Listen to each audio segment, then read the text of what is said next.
Talking of injuries, and we were mentioning Spain, they've got a couple of high-profile injuries. Carlos Puyol, inspirational at the back for them. He's out. David Villa, Golden Boot winner at the last World Cup. He's out. Looks as though Fernando Llorente is going to be preferred to Fernando Torres as his replacement, if you like. Yeah. So it's not all gone swimmingly for the defending champions, has it? No, it hasn't. But Torres is coming back to form as well. I tell you, he's starting to look a little bit more like himself in recent weeks, and obviously he came on in the Champions League final. So he'll come on. You know, their replacements are better. They've got more depth.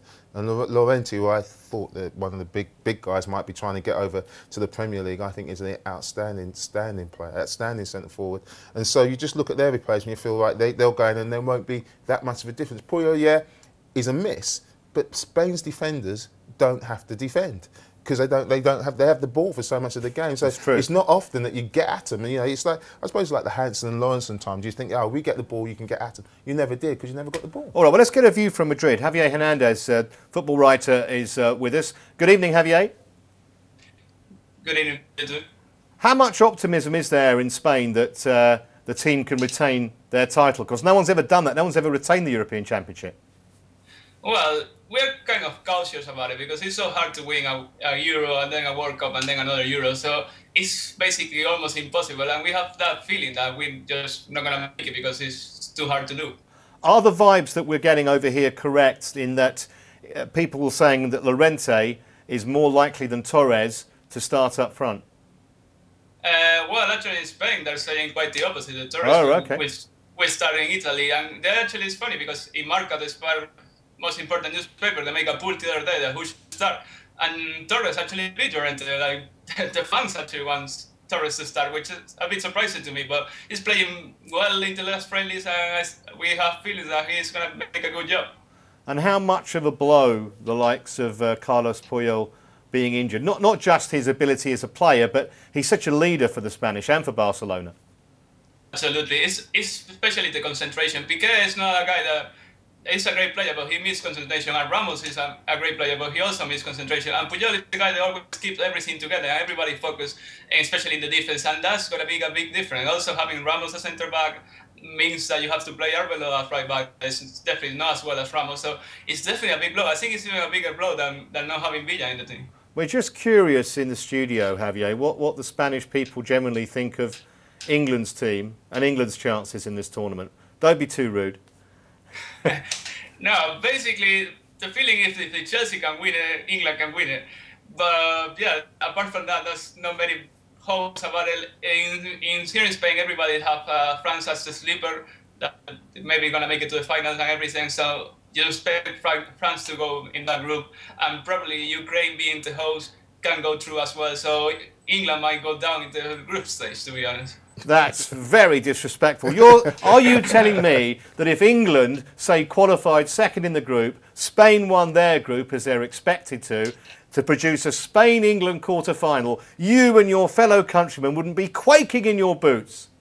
I will be scared to face England because they have a good goalkeeper and Barcelona struggles to score against England's team, and I will be a little bit worried about it, to be honest. Yes. Which is the team that you fear the most, seriously, at these championships? Which is the team most likely to threaten Spain's defence of the trophy? Definitely Germany. I think they have a great midfield and great strikers, which is something that we might not have. Torres is not in his best shape. And even if their defence is not very well, our defence is not very well either. We have a great goalkeeper, but they have a great goalkeeper. Germany always wins, so it's definitely the team to beat, in my opinion. Javier, it's been great having you on. We're going to be back to you as soon as England knocks Spain out in the quarters. Until then, thanks very much. Good night. Thank you. Talking about Germany, chaps, a lot of experts are tipping the Germans to win this title. They haven't won a title, of course, since they triumphed in England at Euro '96. There aren't too many weaknesses in their side that I can see, Leroy. I mean, you look at a midfield with Ozil and Muller. You've got Gomez all closer up front. Top-class keeper in Neuer. Philipp Lahm. It's a daunting-looking side, isn't it? It's a daunting-looking side, and you know, you talked about tactics earlier, Trevor. You know, and they're a team that can change tactics. You know, and they're young. They've had a very good experience. I thought excellent experience in the last championships. I think they got the semi-finals, didn't they? Was the semi-finals, yeah. And you just felt they're moving forward as a team, and they're. I don't like to use this word, but everybody does. But they're efficient, but they've got a lot. I thought you were going to say Vorsprung. No, efficient, but there's a lot of technical ability in that team as well. So you know, they certainly are a threat, and you know, they could go all the way. They know how to. I think they've got a manager there who knows how to win in certain games and win in different ways, which is, you know, we worry about England and maybe Spain as well. You know, if the passing game isn't working, have Spain got a plan B? Well, no, you know, but Germany, I think, have a plan B and a C. Okay, let's talk about the Dutch, John, because they're the third favourites. I think they won all but the last of their qualifying games, and they were already through by then. They've got some great players, Van Persie we know about, Wesley Sneijder obviously. They've only won one major tournament in their history, same as England, and that was back in '88, the days of Van Basten and Gullit. What do you make of their chances this time? Well, I think they've got a wonderful range of attacking players. I mean, the talent up front is remarkable. I mean, Huntelaar scored 12 goals in 8 qualifiers, absolutely on fire, and yet the feeling is that it'll probably be Van Persie over him. I mean, when you've got that kind of luxury, I mean, Van der Vaart probably isn't going to be expected to start, and they might have Sneijder behind, and Robben and then Kite. I mean, wow, I mean, it's incredible, really. The one thing I would say that counts against them is perhaps that they're at the back, while I think Van der Wiel is probably potentially a world-class player. Yes. I think the rest of them, Boularouz, I think Tyson, Heitinga. I worry about them defensively. I think that could be their letdown. Van Bommel, they're putting a lot of faith in him being the sort of kind of shield in front of the defence. So I think, look, while I think that the Dutch going forward can beat anybody, make no mistake about that, I think they're probably third favourites for a reason, really, and I think they might fall just short because defensively, I'm not quite sure about them. Brief word about Portugal, Leroy. They've got kind of 1.5 world-class players, haven't they? Ronaldo obviously is, and Nani sort of kind of. Any chance for them? Because you think with those two guys wide, I mean, they could cause anyone a problem, couldn't they? Well, it just depends on those two guys, you know. And but in previous tournaments, teams have been able to lock those two, certainly Ronaldo, down and stop him playing, and Portugal's chances have just gone by the wayside. So they are a threat. I don't think they organised enough, have enough threats and have enough depth in their squad, and don't have a plan B. Ronaldo's not doing it.